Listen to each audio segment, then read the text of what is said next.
Hi, it's KCCK's Culture Crawl. I'm Dennis Green, and my guests today are from Shade of Blue, reuniting once again, Saul Lubaroff. This place looks familiar. Yeah, he doesn't usually sit in the across from the microphone. That's right. The studio mic chair, Nice however. to see you.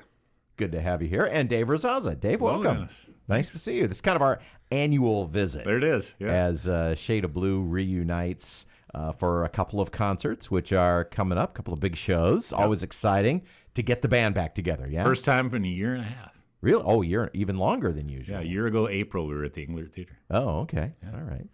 We'll talk specifically about the shows that are coming up. But before we do that, remind us, because it has been 18 months, how this band came together. Started in 1989. I was in a band after high school, and I left that band to pursue blues forms, anything with a blues form to it. So it could be blues, rock and blues, soul, anything like that. And I quit the band and told them why I was leaving. And the next day, the bass player and drummer called and said they wanted to do that too. So they left as well, and we formed Shade of Blue. And the drummer and bass player were both named Todd, which made it really easy for introductions. The rhythm section is Todd. Okay, now without getting too far into the music theory weeds, blues, listening to Shade of Blue, you would say we wouldn't call it a blues band. No, we call it a funk band. So just so put on your guitar instructor hat. Well, and we do a lot of and Saul, you can weigh in here too as a musician. We do everything from 12-bar blues, like Phone Tag Blues is an original tune we do, which is a standard 12-bar blues, all the way up to Incognito Deep Water, which would be more jazz chording and stuff like that. Right. So everything has a blues based in the blues. Yeah, it's a fundamental part of every bit of it. Yeah, the vocal stylings, everything, the scale that you hear soloed with, everything. Yeah. Saul, what?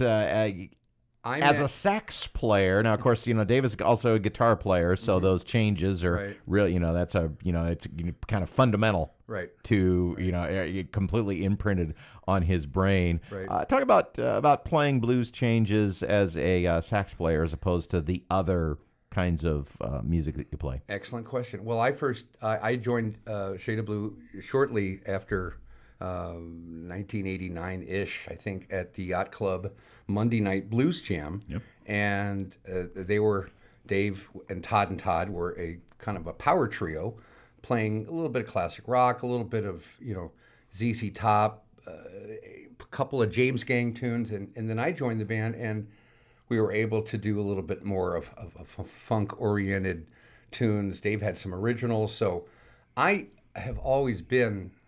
jazz has always been my first love, and I still play jazz, but I've always been more comfortable in blues and funk and that genre. So over the years, we've added more members and developed more tunes that go, Aretha Franklin, and we're doing more 70s funk stuff, but we still have that basic core of that 12-bar blues, because that sort of is the basis for most music that you hear. And I've known this guy for 32 years. So when we all get together, it's like being with family. So for something that started off as kind of a power trio, changed it a little bit. It evolved, definitely. Yeah, it got more complex, and then Sean Seaton joined us on keys, which added another layer of chording and things like that. And he was a songwriter too. And just over the years, now we're a 9-piece band. So. And then, of course, you added the singers. Yep. They came from, Ken Fillard, our bassist, was in a group called Voices of Soul, which is the University of Iowa Gospel Choir. And then I played with that for a number of years because of Ken, and Sean did for a little while. But he had said, there's 2 vocalists in the choir that I think would be great with the band. And we're like, let's just try it sometime and see what we think. Well, it was an immediate hit. We just all got along. The chemistry was there and never stopped. Didn't look back. And even after the ladies moved away, they still come back. Yep. Once a year-ish. Yep. To be in the band. We try to put together a reunion. We call it the reunion tour of each year, and we'll do 3, 4, or 5 gigs in a couple of days' time. Some private gigs, some public gigs. So is this just a nostalgia trip, or do you try and work up some new stuff? We try to work up new tunes. So usually how it starts, somebody will say, we should do blah, blah, blah. So the boys get together. We're about to do our 3rd rehearsal coming up, and I'll ask the ladies, Any songs you might want to do. And some years we'll get a rehearsal in with them when they get here. Other years our first gig will be our rehearsal, which works great. It actually is fun. And so then we'll make a list of possible new tunes to try, test them out in practice. You pretty quickly go, that's not going to work. Or this has some potential, and we'll kind of rework it. So we've got a few we're going to try this year. Mm-hmm. Yeah. Have you ever brought a song to the band, Saul? I wrote one years ago, but I don't think it's been unearthed for quite a while. And that's, this just in. That's just fine. I'm more happy just laying back and letting the girls sing and listening to my bandmates play and just enjoying it. We know this music so well. We know each other so well. We all enjoy spending time together, and that really shows in the music. Well, as a mini tour goes, this is kind of extra mini. So if people want to see Shade of Blue, they're going to have to really mark their calendars because you've really only got a couple of gigs, right? Well, 2 public shows, yeah. Well, there's a third one, but that'll be a lunchtime Friday, possibly pop-up gig somewhere. And those who know what that means, lunchtime on Friday for Shade of Blue will know what I mean. Oh, okay. Yeah. All right. But tell me what your public gigs are then. So on Friday, October 6th, we're going to be at Wildwood Saloon in Iowa City, 8 o'clock. And tickets are selling in advance. They've already sold out of tables downstairs and upstairs. You can reserve a table, but tickets are still available. So those are going quick. And then at Wilson's, the next day, Saturday, October 7th, the show starts around 2:30, and we've got a few guests that are playing with us. Robert One Man Johnson's going to play a set before we start. And then a group called Spirit Awake, which happens to include Patrick Seaton, Sean Seaton's son. Sean's son. Yeah, on bass. Yeah, he's a Kirkwood guy. He is one of the linchpins of the Kirkwood band department these days. Great bass player. Really talented kid. And then they're going to play on our set breaks. Nice. Yeah, so kind of a festival almost. Okay, so you got an evening gig and an afternoon gig. Yep. And then a secret gig. Yeah. As well. But you if you know, you know. Yep, that's it. Looking ahead to these gigs, and you got a couple new things, got some old favorites. Pick a moment that you're particularly looking forward to. I'm going to ask both of you. Dave, you start.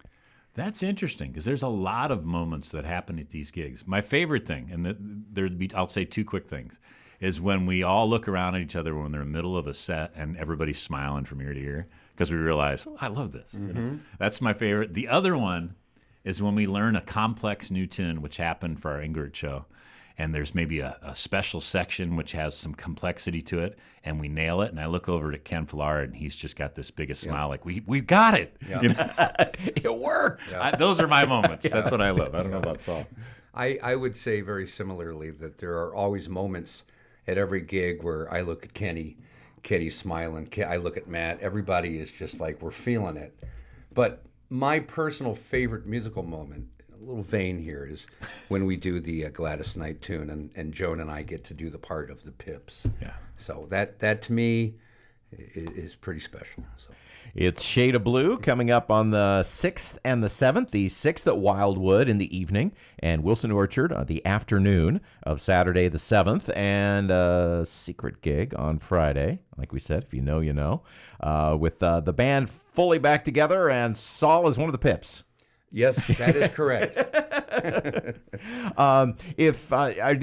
Can people get more information or reach out at all online? On our Facebook page, there's links. You can get on Wildwood's website. There's ticket sales direct through there, and also on Wilson's website because it's a ticketed event as well. Oh, okay. And both can be bought in advance. A little cheaper if you do it in advance. But, both can be bought online. Okay, so your Facebook page, Wilson's Orchard website, and Wildwood website. There are a few Facebook pages that are also Shade of Blue. So if you've not liked our page before, search Iowa City Shade of Blue, and it should come up. And then all of our information is right there. All right. Well, it's always great to have the Shade of Blue reunion tour blow through. Hope you all have fun, and thanks for coming in. Thank you. Thanks. You can hear the Culture Crawl live on the radio many weekdays at 10:30, or download the podcast, watch or listen on your own schedule at kcck.org/culture or your favorite podcast player. I'm Dennis Green. I'll talk to you later.